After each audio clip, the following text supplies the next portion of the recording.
पवित्र श्रीमद् भागवत गीता, पवित्र चारों वेद, पवित्र कुरान शरीफ, पवित्र बाइबल, पवित्र गुरु ग्रंथ साहिब, पवित्र कबीर साहिब की वाणी में छुपे हुए गूढ़ रहस्य अर्थात तत्व को जानने के लिए कृपया अवश्य सुनिए जगत गुरु तत्वदर्शी संत रामपाल जी महाराज के मंगल प्रवचन।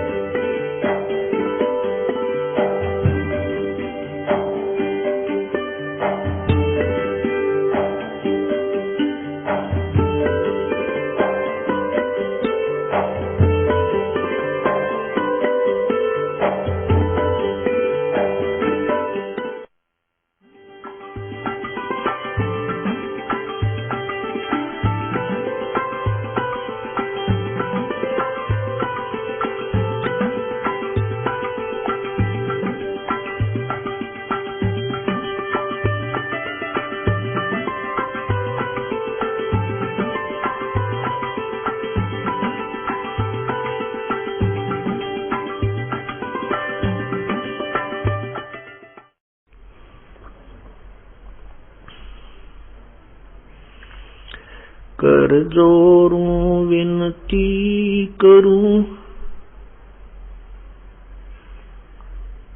धरूं चरण पर शीश। गुरु राम देवानंद जी महाराज ने दियो नाम बख्शीश। कोटि कोटि सिजदा करूं, कोटि कोटि प्रणाम।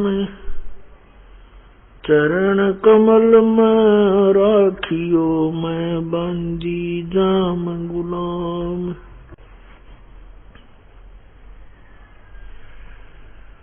जय इब कै सतगुरु मिले, सब दुख आँखों रोए। चरणों ऊपर शीश रखूं, कहूं जो कहनी होए। कबीर गुरु जी मिलेंगे, पूछेंगे कुशलात। आद अंत की सब कहूं, अपने दिल की बात। गुरु जी तुम ना भूलियो, चाहे लाख लोग मिल जाएं। हमसे तुमको बहुत हैं, तुमसे हमको नहीं। तुमरे विसारे क्या बने, मैं किसकी शरण में जाऊं। शिव वृंच मुनि नारदा, इनके हृदय बिना समाऊं।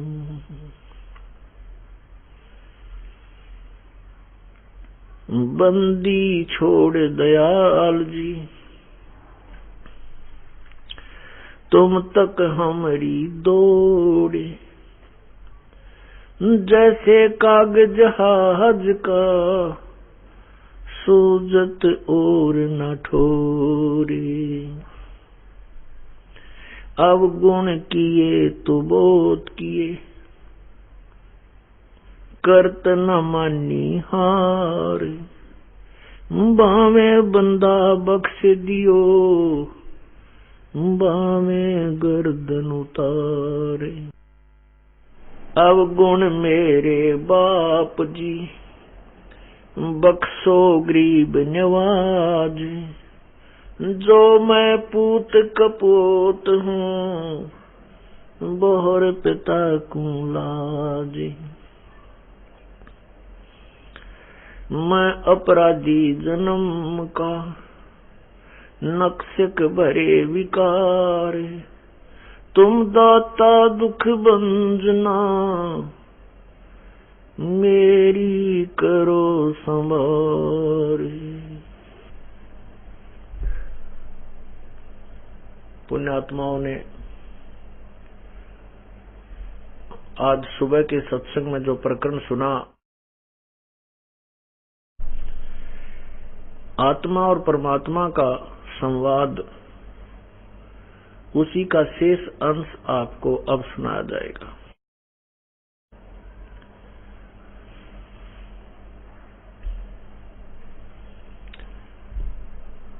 परमेश्वर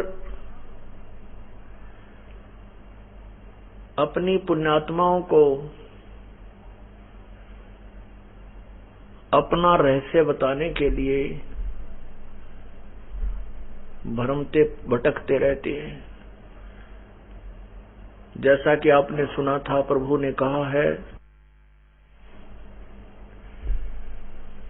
गोता मारूं स्वर्ग में जा बैठूं पाताल, गरीब दास ढूंढता फिरूं अपने हीरे माणिक लाल। उसी दृष्टिकोण से परमात्मा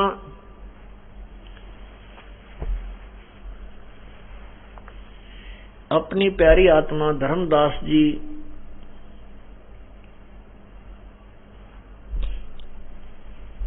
से वृंदावन में मिले, मथुरा में।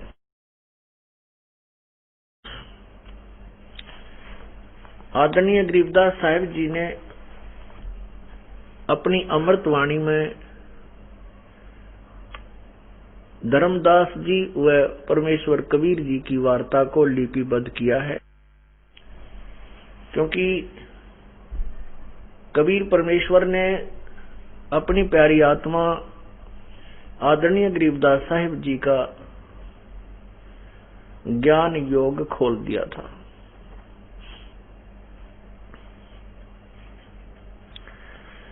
जिस व्यक्ति को दिव्यदृष्टि प्राप्त हो जाती है, वो लाखों करोड़ों अरबों वर्ष पहले का, अरबों करोड़ों युग पहले की और भविष्य की सभी जानकारी दे सकता है। और इस दिव्य दृष्टि की भी रेंज होती है,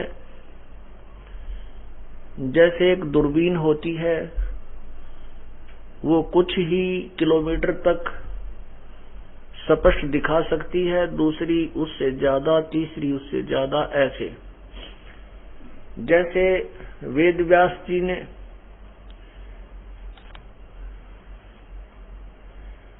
द्वापर के अंत में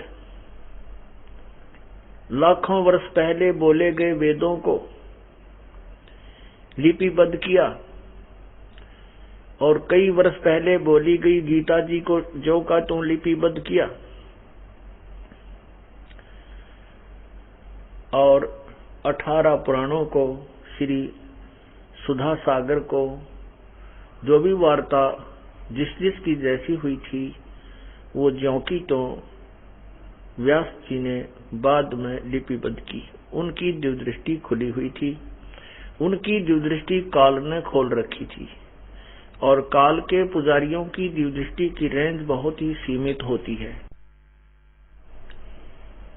और पूर्ण परमात्मा ने आदरणीय गरीबदास साहिब जी की दिव्यदृष्टि दे रखी थी, उनकी दिव्यदृष्टि को ओपन किया हुआ था, ज्ञान योग खोल रखा था। उस आधार पर संत गरीबदास जी क्या बताते हैं, क्योंकि जो भी ये बोली गई वाणी है गरीबदास साहिब के सामने चलचित्र की तरह चल रही थी, सब जैसे फिल्म चलती है, उसको ज्यों का तो आंखों देखा हाल गरीबदास जी वर्णन कर रहे हैं। दर जिंदे का रूप सैल वृंदावन कीनी, कहाँ मिले धर्मदास करते हैं बहुत अधीनी।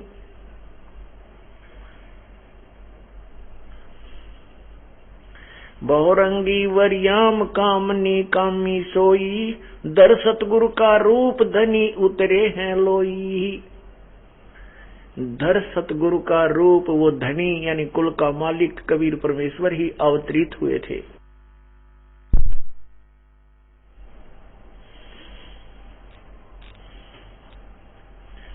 परम उजागर ज्ञान ध्यान बहुरंगी बाना, तहां मिले धर्मदास आचार विचार दीवाना।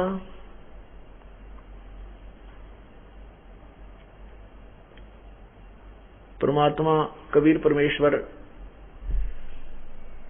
एक जिंदे महात्मा का रूप बना करके वृंदावन में धर्मदास जी जहां पर तीर्थों का भ्रमण करते हुए घूम रहे थे वहां पर मिले, और उन्होंने धर्मदास जी ने एक वैष्णव संत की वेशभूषा बना रखी थी। परमात्मा उस एक प्राणी को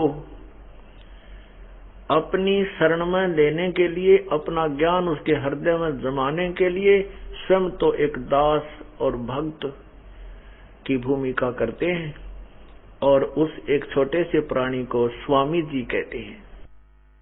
परमात्मा ने धर्मदास जी से कहा, कौन तुम्हारी जात कहां से आए स्वामी, पूछे पुरुष कबीर धनी साहेब निकामी। धर्मदास जी से पूछा परमेश्वर ने, कौन तुम्हारी जात कहां से आए स्वामी, पूछे पुरुष कबीर धनी साहेब निकामी। धर्मदास जी बोलते हैं, हम वैष्णव बैरागी धर्म में रहा सदा रहाई, शूद्र न बैठे संग कल्प ऐसी मन माही। धर्मदास जी क्या कहते हैं, हम वैष्णव बैरागी और धर्म में रहा सदाई, मैं वैष्णव बैरागी संत हूं और सदा धर्म में धार्मिक क्रियाओं में संलग्न रहता हूं। और फिर क्या बोलते हैं आगे धर्मदास, सुन जिंदा मम ज्ञाने को अधिक आचार विचार, अमरी करनी जो करे वो उतरे भव जल पार। देख धर्मदास कहता है, ए जिंदा महात्मा, हम जो क्रिया बतावा ना, जो हम भक्ति विधि बतावा, जो कोई कर ले उसका बेड़ा पार हो जाएगा। पुण्यात्माओं, इन श्रद्धालुओं को जिस भी संत ने जो घुट्टी प्यार रखी है उसी को फाइनल मानकर किसी की नहीं सुनते, और उसी आधार से धर्मदास जी अपनी क्रियाओं को अति उत्तम मानकर और क्या कह रहा है, सुन जिंदा मम ज्ञान को अधिक आचार विचार, अमरी करनी जो करे वो उतरे भव जल पार। परमात्मा कहने लगे, बोले धनी कबीर सुनो वैष्णो बैरागी, कौन तुम्हारा नाम गाम कहिए बड़भागी। कौन कौम कुल जात कहाँ को गमन किया है, कौन तुम्हारी रेस किन्हें तुम नाम दिया है। कौन तुम्हारा ज्ञान ध्यान सुमरण है भाई, और कौन पुरुष की सेव कहाँ समाधि लाई। को गुफा को आसन को गुफा के भर मत रहो सदाई, सालग सेवन कीन बहुत अति भार उठाई। जोड़ी झंडा दीप धूप अधिक अचारी, बोले धनी कबीर भेद कहियो ब्रह्मचारी। क्या पूछे परमात्मा के हे स्वामी जी, आप कहाँ से आए हो। हे वैष्णव बैरागी, हे साधु, तुम्हारा क्या नाम है, कौन सा तुम्हारा गांव है, और कहाँ को तेरा प्रस्थान है, और कौन तुम्हारा गुरु है, किसने तुम्हें नाम दिया है, और कौन तुम्हारा ज्ञान है, कौन तुम्हारा भगवान है, कहाँ समाधि लगाते हो और किसका सुमरण करते हो, किस भगवान की तुम सेवा पूजा करते हो। कहीं कोई आपका आसन आश्रम है, या गुफा में रहते हो, या रमते राम हो, घूमते फिरते रहते हो। आपने तो जोड़ी झंडा डंडा यो बहुत, और ये मूर्ति पत्थर की मेरा बाहर उठा रखा है। मुझे कृपा करके हे ब्रह्मचारी अर्थात हे महात्मा जी, मुझे पूर्ण भेद बताइए। जोड़ी झंडा धूप दीप बहुत तुम अधिक आचारी, बोले धनी कबीर भेद कहियो ब्रह्मचारी। हमको पार लंघावे ही ये परम अजागर रूप, जिंदा के धर्मदास से तुम हो मुक्ति स्वरूप। परमात्मा अब उसका खूब हवा भरे हैं धर्मदास के, उसको सराह रहे हैं कि हमको पार लंघावही, हमको पार करियो हे परम उजागर रूप, अर्थात ये ज्ञानी पुरुष, तुम तो पूर्ण रूप से मुक्ति का मार्ग जानने वाले लगते हो, इसलिए मुझे भी मार्ग बताइए। अब धर्मदास बोलता है, वैसे कुली कुल जात सुधर की न बात सुनी जय, बांधोगढ़ है नाम बांधोगढ़ है गाम नाम धर्मदास कही जय, वैसे कुली कुल जात सुधर की न बात सुनी जय। धर्मदास जी कहने लगे, बांधोगढ़ है गाम नाम धर्मदास कही जय, वैसे कुली कुल जात सुधर नहीं बात सुनी जय। सुधर की नहीं बात सुनी जय। मैं जो है बांधोगढ़ का रहने वाला हूँ, बांधोगढ़ मेरा गांव है, और धर्मदास मेरा नाम है। वैश्य कुल अर्थात वैश्य वर्ण में मेरा जन्म है, और हम शूद्र छोटी जाति वाले से बात नहीं करते होते।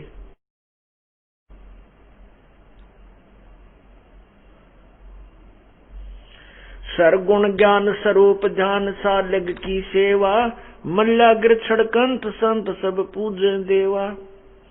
68 तीर्थ नान ध्यान कर कर हम आए, पूजे सालग राम तिलक गलमाल चढ़ाए। धूप दीप अधिकार आरती करें हमेशा, राम कृष्ण का जाप जप रटत है शंकर शेषा। नेम धर्म से नेह स्ने दुनिया से नाही, आरुडम बैराग और की मानो नाही। कति पक्का हो रहा था, नू कहता कि राम कृष्ण का जाप रटे हम शंकर शेषा। नेम धर्म से ने स्नेह दुनिया से नाही,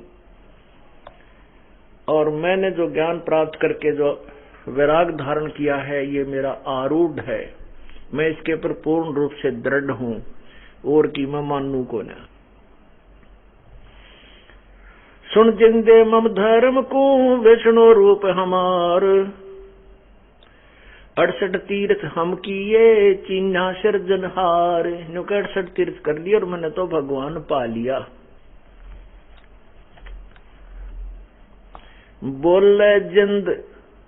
बोले जिंदा बैन कहाँ से सालग आए, और को 68 का धाम मुझे तत्काल बताइए। राम कृष्ण का रहे नगर वो कौन कहावे, ये जड़वंत देवता से क्यों घंट बजावे। सुने गुने नई बात धात पत्थर के स्वामी, कहाँ भर में धर्मदास चीन पद निज पदनी कामी। बोलत घटकट पूर्ण ब्रह्म धर्म आदुनी जाना, और चिदानंद को चीन डार ये पत्थर पाषाणा।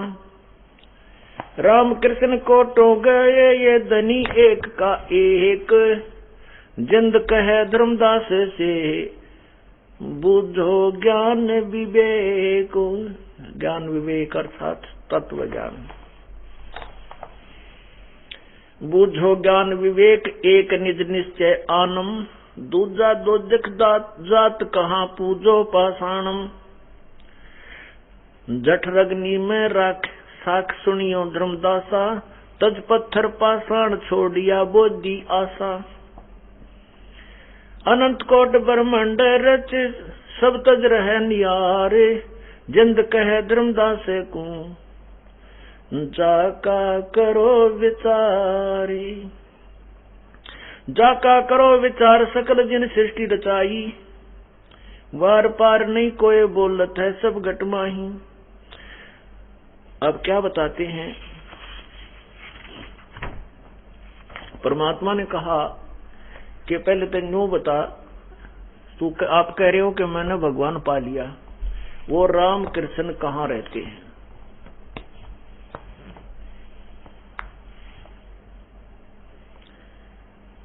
वो कहेगा कि वो स्वर्ग में रहते हैं, तो परमात्मा ने उसने कहा कि वो स्वर्ग में रहते हैं। परमात्मा ने कहा कि गीता जी अध्याय नंबर 8 के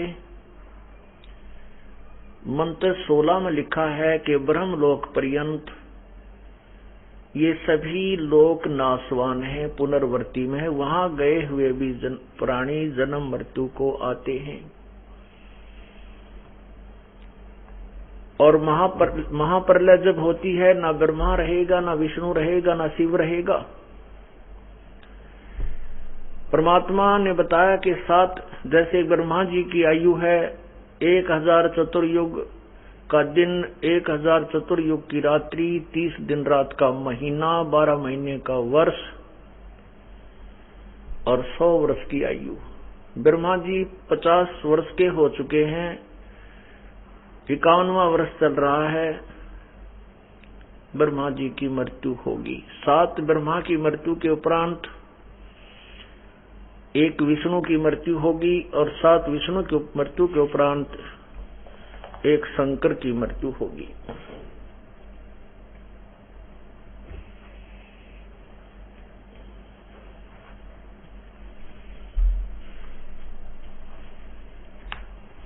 और फिर बताया कि तेरे ब्रह्मा विष्णु महेश स्वयं कहते हैं कि हम तो नाशवान हैं, हमारा जन्म मृत्यु होता है, हम अविनाशी नहीं है।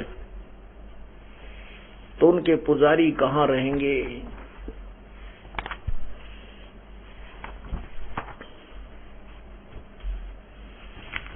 एक झलक दिखाते हैं श्रीमद् देवी भागवत, बाकी बाद में आपको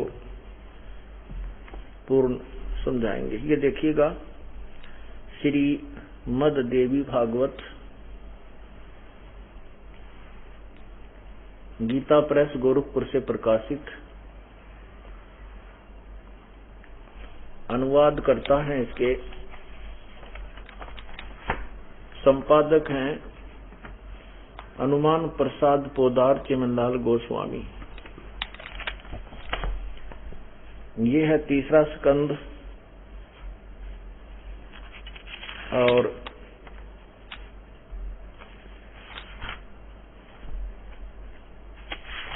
अध्याय 4 और 5 में प्रश्न नंबर 123।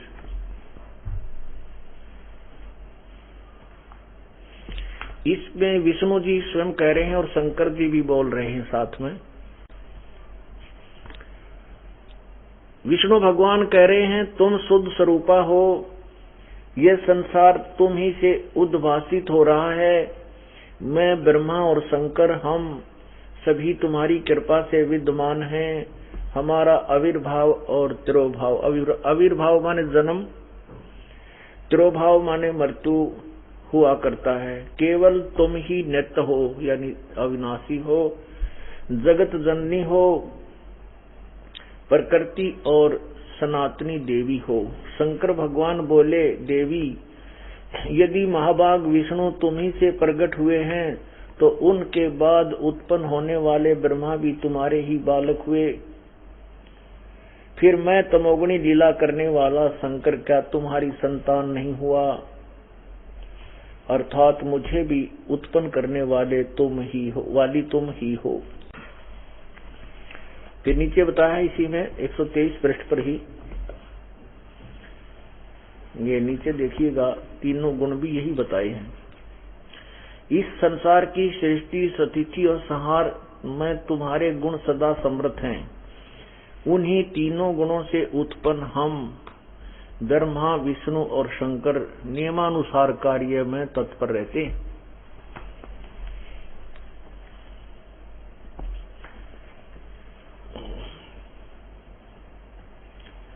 परमात्मा ने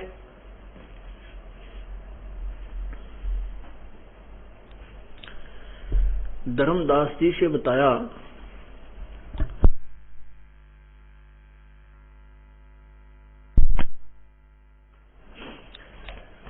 कि जिन भगवानों की तुम पूजा करते हो वो स्वयं नाशवान है, उनकी जन्म मृत्यु होती है, वे स्वयं स्वीकार करते हैं, तो तुम्हारा कहां ठिकाना होगा। फिर ये घुमा फिरा कर ये कहते हैं भगवान तो निराकार है, वो कौन है, वो तो ब्रह्म है।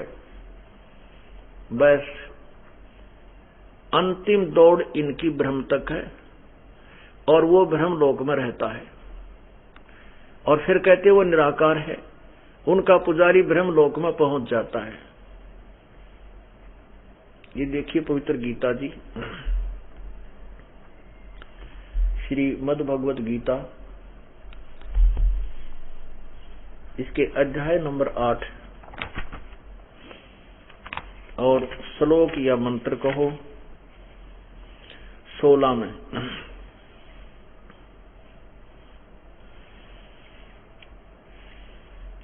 हे अर्जुन, ब्रह्मलोक पर्यंत यानी ब्रह्मलोक तक सब लोक पुनरावर्ती में हैं, पुनरावर्ती हैं, परंतु हे कुंती पुत्र, मुझको प्राप्त होकर पुनर्जन्म नहीं होता। अब वैसे तो इसका अर्थ और होता है, लेकिन अनुवादकर्ताओं ने जो किया है हम इस पर अभी समय वेस्ट नहीं करेंगे, वो तो समय आने पर समझाएंगे।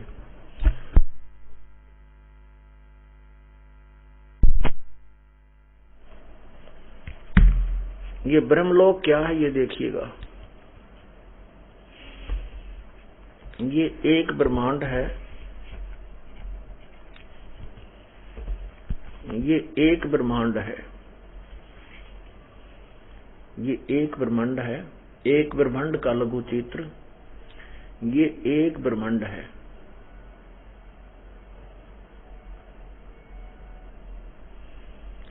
इस ब्रह्मांड में ये पृथ्वी लोक है, ये पृथ्वी लोक है, ये स्वर्ग लोक है, कोमन स्वर्ग, ये स्वर्ग के राजा इंद्र का द्वीप है, साथ ही इसके लगता हुआ ही थोड़ा दूरी बना दिया है, और नीचे ये पाताल लोक है, ये वाला।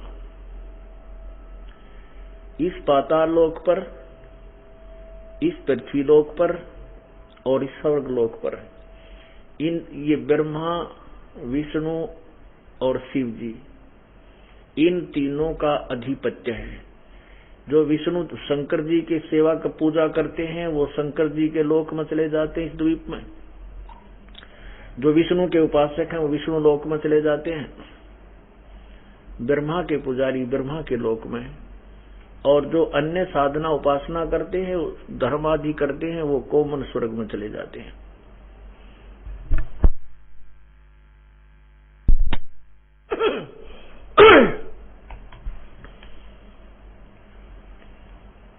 और अब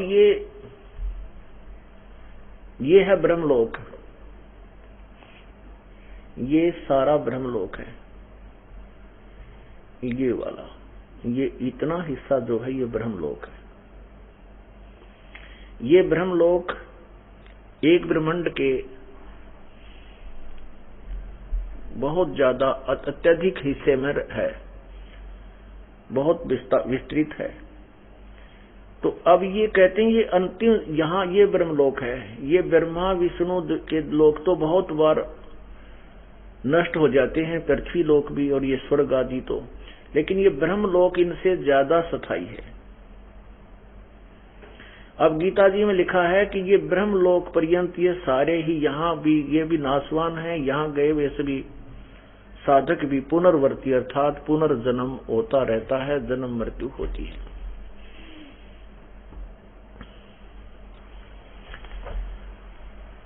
परमात्मा ने उन्हें बताया, धर्मदास को बताया कि तुम जो साधना करते हो, प्रथम तो ये ब्रह्मा विष्णु महेश की कर रहे हो, जैसा कि आज सुबह के सत्संग में सुनाया गया था कि तीनों गुणों रजगुण ब्रह्मा, सतगुण विष्णु, तमगुण शिव जी की पूजा करने वाले, साधना करने वाले इन्हीं के ऊपर आधारित आरूढ़ हो जाते हैं, जो कोई और बात और किसी की बात को नहीं मानते और ज्ञान को सुनने को तैयार नहीं। इस त्रिगुणमयी माया के द्वारा जिनका ज्ञान हरा जा चुका है, राक्षस स्वभाव को धारण किए हुए मनुष्यों में नीच दुष्कर्म करने वाले मूर्ख, गीता ज्ञानदाता कहता है ब्रह्म कि मेरी पूजा नहीं करते। दोनों की वार्ता चल रही है।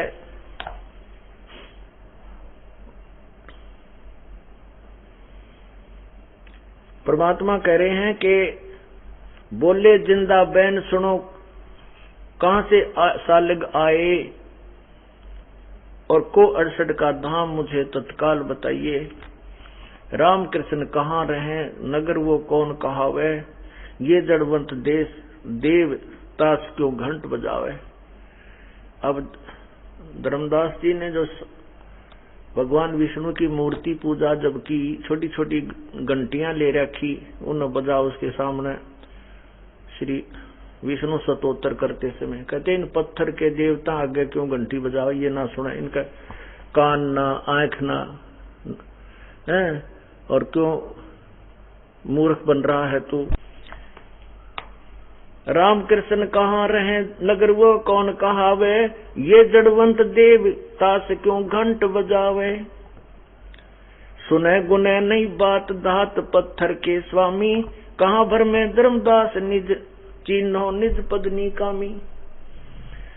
कि ये पत्थर के देवता इनका आगे क्यों घंटी बजाता है, ये धातु या पत्थर के बने हुए ये तेरे स्वामी तेरे भगवान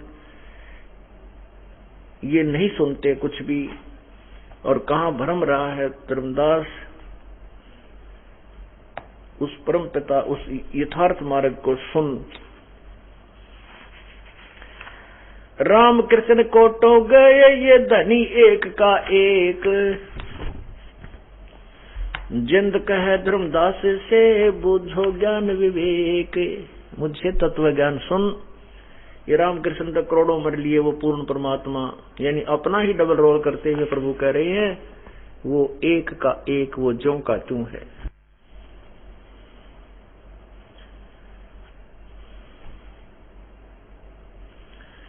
जठरग्नि में राख साख सुनो धर्मदासा, ये तज पत्थर पाषाण छोड़िया बोझी आशा। जिस परम पिता ने तेरे को मां के गर्भ में जठरग्नि में वहां भी तेरी रक्षा की, अब भी तेरा साथी तेरे पीछे पीछे घूम रहा है। इन पत्थर के देवताओं ने छोड़ दे इस बोधी आशा। ये जो आप आशा लगाए हुए हो, आपकी जो चाह है स्वर्ग तक जाने की, ब्रह्मा विष्णु महेश की पूजा करके उनके लोक में चले जाने की, ये कमजोर चाह बोधी आशा छोड़ दे, त्याग दे। बोले धर्मदास सुनो जिंदे मम बाणी, कौन तुम्हारी जात कहां से आए प्राणी। ओए होए, देखो हम कितने तुच्छ हैं। परमात्मा तो उस जीव को स्वामी कह रहा है और वो नकली स्वामी बनकर ज्ञान ध्यान एक अन्य का कोनी, ना ज्ञान ना कोई भक्ति, और वो उस परमात्मा को कहता है ए जीव तू कहां से आया और तेरी कौन जाति है। ये अचरज की बात कही तै मोसे लीला, नामा के पिया दूध पत्थर से करी करीला। नरसीला नित नाच पत्थर के आगे रहते, और जाकी हुंडी झाल सांवल जो सा कहते। पत्थर से रह दास दूध जिन बेग पिलाया, सुन जिंदे जगदीश कहाँ तुम ज्ञान सुनाया। परमेश्वर परवान पत्थर ना कहिए जिंदा, नामा की छान छिवाई गई देखो सरसंदा। निर्गुण सेवा सारे है, निर्गुण से नहीं ने। सुन जिंदा जगदीश तू हमको हमें शिक्षा क्या दे। अब क्या गुट्टी प्यार रखी थी धर्मदास जी को उस रूपदास अज्ञानी ने। उसने ये कहानी सुना रखी थी कि नामदेव जी महाराष्ट्र के अंदर बड़े अच्छे संत हुए हैं। नामदेव जी के पिता और माता विठल भगवान के पुजारी थे और विठल भगवान को विष्णु का अवतार मानते हैं। नामदेव जी 8-10 वर्ष के बालक थे। माता पिता को किसी कामवश किसी रिश्तेदारी में जाना पड़ा। जाते समय अपने पुत्र नामदेव को घर पर छोड़ के चले गए और कहा, बेटा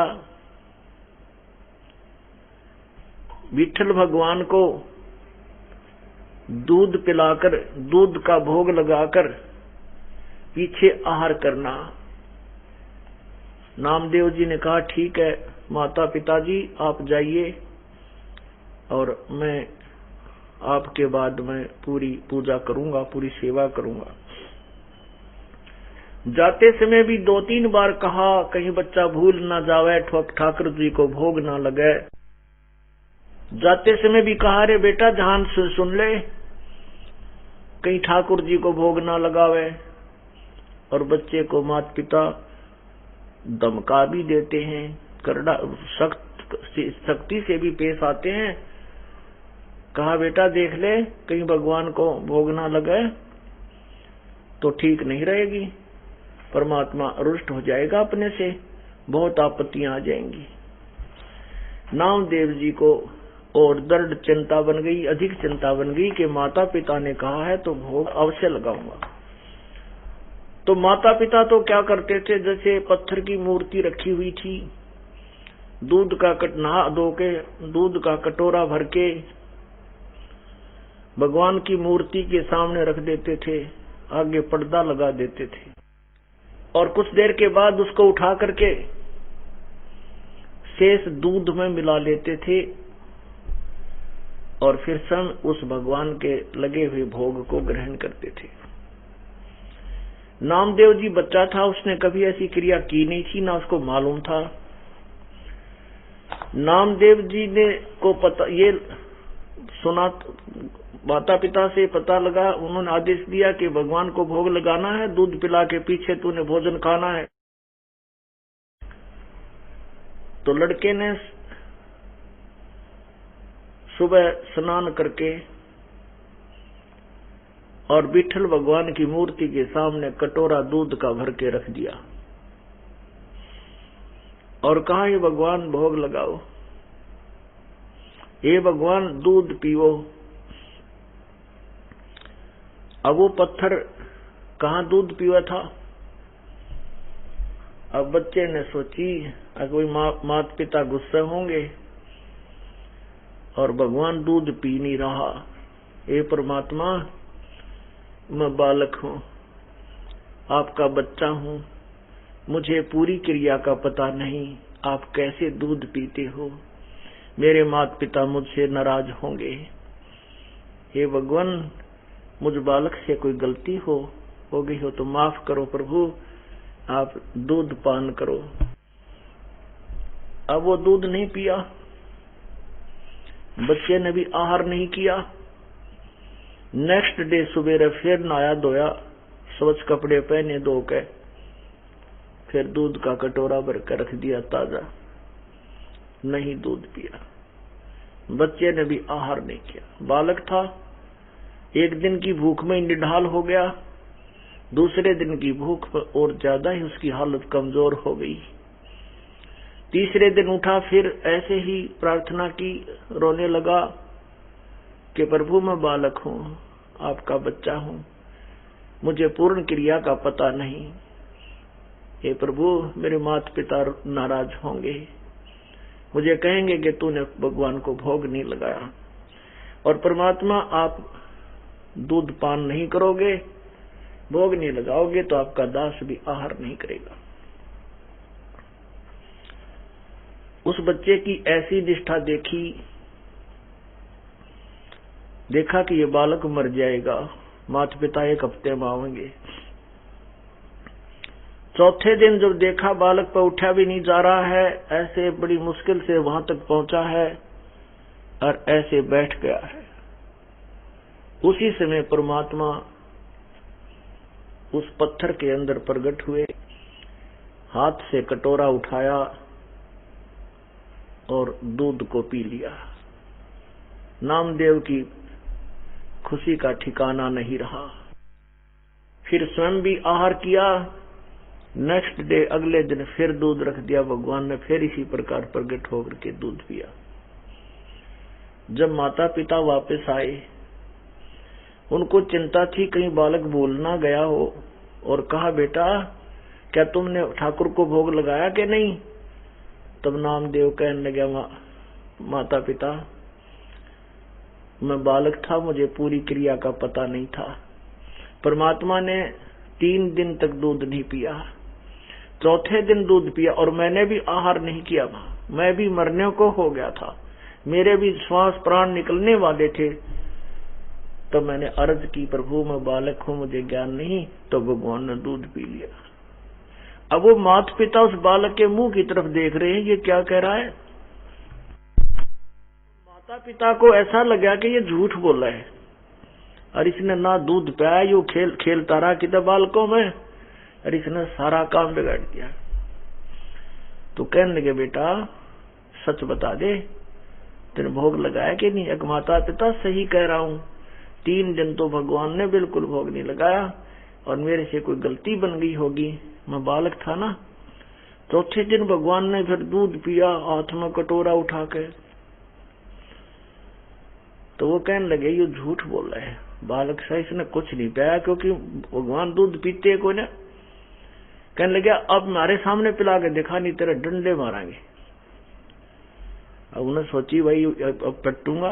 उसको मालूम था कि भगवान कहीं पीछे की तरह ना पीवे और पिटाई तो होगी। फिर हाथ जोड़ कर खड़े हो गए, भगवान ये भला तुम ही टालोगे मेरे सिर से, ये परमात्मा मेरे माता पिता को विश्वास नहीं होगा, आप जल दूध पान करियो मेरे प्रभु। अब नामदेव जी ने ऐसी प्रार्थना की, दूध रख के ठाकुर की मूर्ति के सामने, माता पिता के सामने ही। ऐसे ही भगवान ने वो कटोरा उठाया और पूरे दूध के वो चढ़ पी गए, और फिर ज्यों की त्यों मूर्ति दर्शा दी।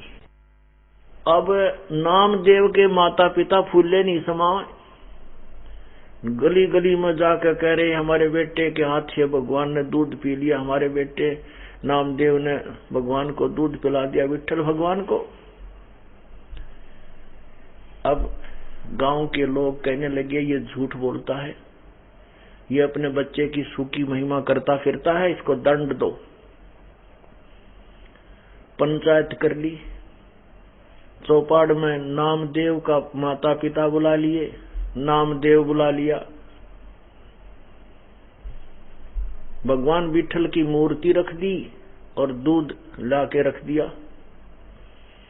तो पंचायती कहने लगे, पंच कहने लगे, यदि नामदेव ने भगवान को दूध पिलाया और भगवान ने इसका दूध पिया है तो हमारे सामने यहाँ पंचायत में दूध पिला के दिखावे, नहीं तो तुमको यहाँ से देश निकाला, नगर निकाला दे देंगे, यहाँ से बाहर निकाल देंगे।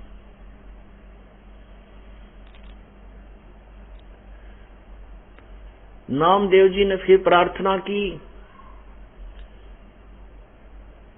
उसी प्रकार सभी पंचायत के सामने, पूरी नगरी के सामने उस पत्थर से प्रकट हुए प्रभु और दूध पी लिया।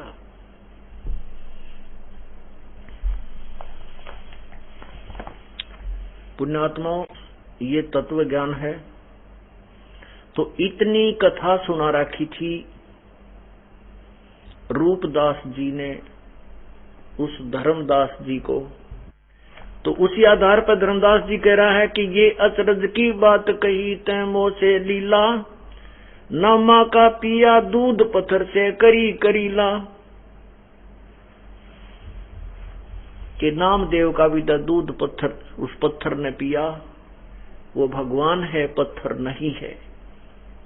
तो इसको सुलझाना है, इस तत्व ज्ञान को, तत्व ज्ञान से की दृष्टिकोण से इसको देखना है और इसका निष्कर्ष निकालते हैं। एक जगह प्रकरण आता है कि एक पाली था, पाली गवाला होता है, और पाली जो होता है वो बहुत दुखी हो लेता है। कोई गाय इधर भाग रही है, कोई गाय इधर भाग रही है, तो कोई खेती वाला किसान उसकी पिटाई कर रहा है, तो हमारी खेती करा दी। तो वो बहुत दुखी रहता था। उसने एक दिन सत्संग सुन लिया। एक पंडित जी, एक गुरुजी सत्संग कर रहा था, विचार कर रहा था कि भगवान ऐसे सुख देता है, भगवान चीर बढ़ा देता है, भगवान ऐसा कर देता है, भगवान सब सुख दे देता है, सर्व सुखदाई है। तो पाली ने, ग्वाले ने सोचा कि पंडित जी पर एक भगवान ले दूं और वो मेरा साथी हो जाएगा, मैं विश्राम करूंगा और भगवान फिर सारी गौओं को घेरा करेगा और गौ चराया करेगा। अब सभी उस मंदिर से सत्संग सुनकर चले गए, पर वो पाली बैठा रहा। उस ग्वाले ने कहा, हे गुरुदेव मुझे भगवान दे दे, हे गुरुदेव मुझे भगवान दे दे, मैं बहुत दुखी हूं, मेरी बहुत पिटाई होती है, मेरी भैंसें गायें इधर उधर किसी के खेतों में चली जाती हैं, मैं तंग हो लेता हूं, मुझे भगवान दे दे। आप कह रहे थे ना भगवान सारे सुख देता है।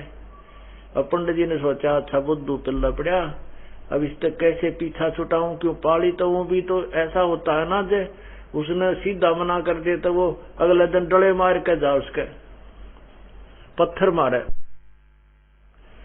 तो पंडित जी ने कहा, बेटा मैं भगवान बनाऊंगा 2-4 दिन में, तो हफ्ते पीछे आइए अकाछा पे गुरु जी। अब पाली ने जो दिन दिया था ब्राह्मण ने, वो दूसरे दिन पहुंच गया। गुरु जी मैंने भगवान दे दे, बहुत दुखी हो लिया। उस पंडित जी ने क्या कराया, एक भैंस का सींग टूटा पड़ा था, उसके ऊपर लाल कपड़े बांध के लपेट कर, धागा लाल लपेट के और रख रखा, नारियल सा बांध गए और कहा, पाली ले बेटा ले जा, पर एक काम करिए, इस भगवान को डेली भोग लगाना है, पहले इसको खाना खिला के पीछे खाना है। ऐसा नहीं करेगा तो ये भगवान तुझे सुख नहीं देगा, ये भगवान जो है ना तुझे लाभ नहीं देगा। अब ठीक है गुरुदेव, जैसा आपकी आज्ञा होगी। अब पाली ने वहीं अपने एक जहां पशु बंधा करते उसके उसी पशुओं के जो स्थान था, उसी में एक अलमारी थी बगैर खिड़की की, उसको साफ किया और साफ करके लीप डाप के वहां भगवान धर दिया, वो पंडित जी का दिया भैंस का सींग। अब उसको जो आहार मिलता था खाने के लिए, उस पाली को, उस आहार को लेकर के उस भैंस के सींग के पास रख लिया और कहने लगा, हे भगवान भोजन खा लो, हे भगवान भोजन पा लो। ये वो भगवान की था तो मूर्ख बना रखा था, उसको नहीं खाया, दूध रोटी नहीं खाई, वो आहार नहीं किया। तो उस बालक ने भी, पाली ने भी नहीं किया। सोचा भाई मेरे से कोई त्रुटि होगी।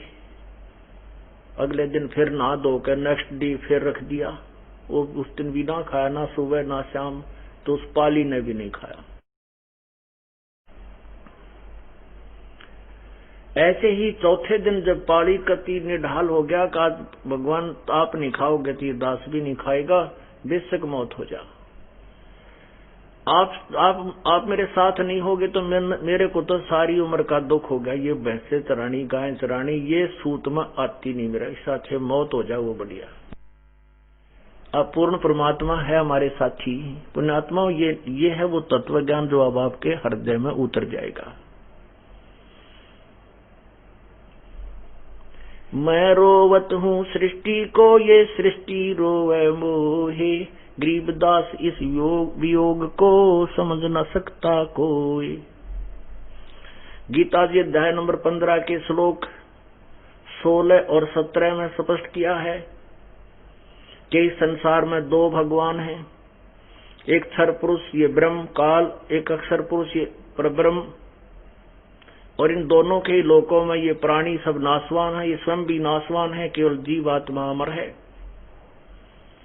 17वें श्लोक में कहा है कि उत्तम पुरुष है तू अन्य परमात्मा इति उदाहरते।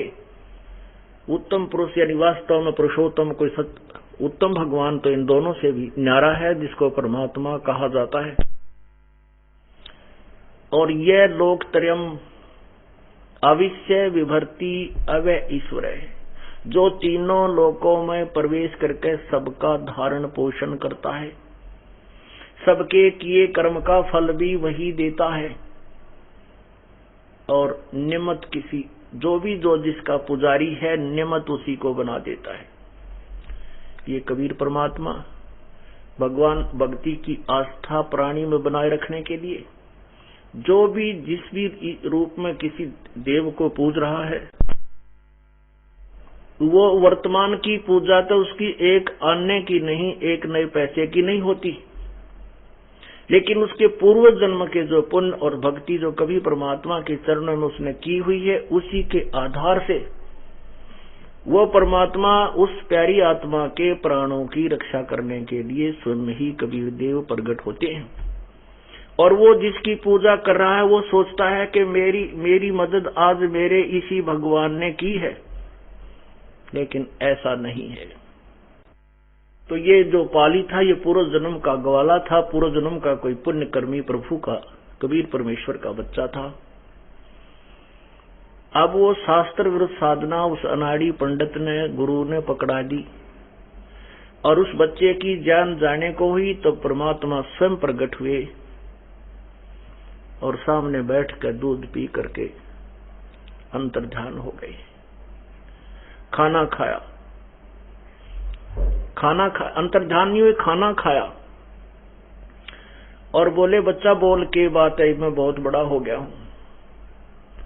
वो भैंस का सींग था वो खत्म कर दिया परमात्मा ने, अंतर्ध्यान कर दिया, और स्वयं साकार रूप जो कि उनका स्वरूप है एक व्यक्ति रूप में प्रकट होकर वो खाना खाया और बच्चे को खिला दिया और कहने लगे भगवान बोल बच्चा अब क्या काम है तेरा, कि भगवान मेरे साथ हो ले और बहुत दुखी होता हूं मैं, और मेरे पशुओं को घेरना तू। अच्छा बेटा कोई बात नहीं, चल। अब लेकर पशुओं को चला गया।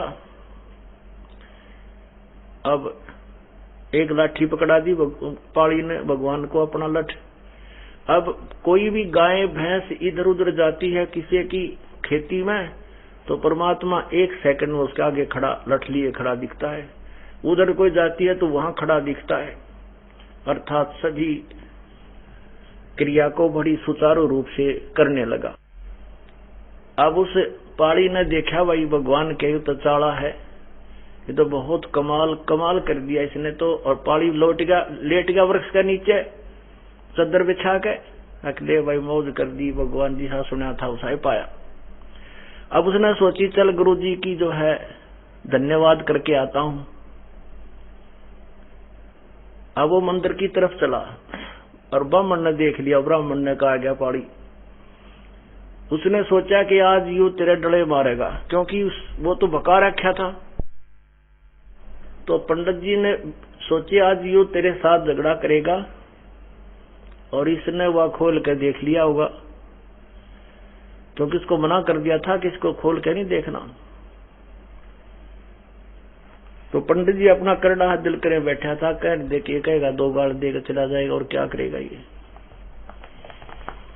जब चरणों में प्रणाम किया और कहा, हे गुरुजी,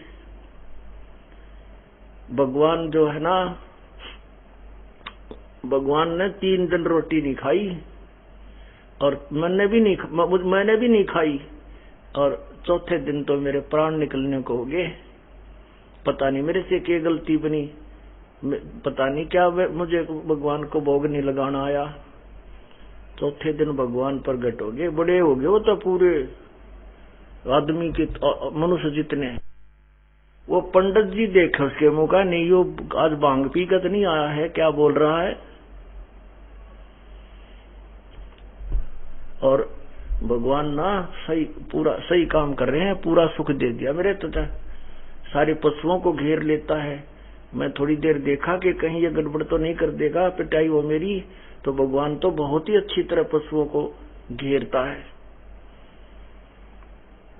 अब पंडित जी ने सोची, भाई वो बालक है, झूठ भी ना बोलता, इसकी बात कुछ ऐसी लग रही है, भोली भाली, झूठ तो नहीं बोल रहा। कहने के बच्चा, वो भगवान कहाँ है कि चाल दिखाऊं?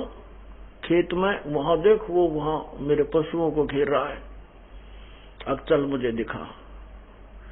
वहां जाकर देखा, पंडित जी ने तो लठ लठ दिखा, भगवान ना दिखाई दे, क्योंकि निर्भाग आदमी को थोड़ा दिखा। अगर वो तो बकाया करता, मंदिर में बैठ कर दुनिया को ठग रहा था, तो उसने तो वो लठ लठ दिखा, लाठी लाठी, भगवान दिखाई नहीं दे रहा। तो पंडित जी कहता है कि कहाँ है बेटा भगवान? कि वो दिखता नहीं, वो सामने लाठी लिए खड़ा, वो कभी लाठी इधर जाती दिखा, कभी लाठी इधर आती दिखा। पंडित जी का पसीने आ गए। अकियो तो भाई कोई प्रेत परात दिखा है, कोई जंद सिद्ध कर लिया हो गया इसका। तो कहने लगे, बेटा मुझे तो दिखाई नहीं देता। अगर नहीं दिखता, देख यूं खड़ा, उड़ जाकर वो तो ब्राह्मण पाड़ी तो भगवान की बाह पकड़ रहा, यूं रहा भगवान, और उसने दिखा को नहीं। उसको लाठी लाठी दिखा और डंडा लिए भगवान खड़े थे। तब उस पाली ने कहा, परमात्मा मेरे गुरुदेव को भी दर्शन दे दो। तो फिर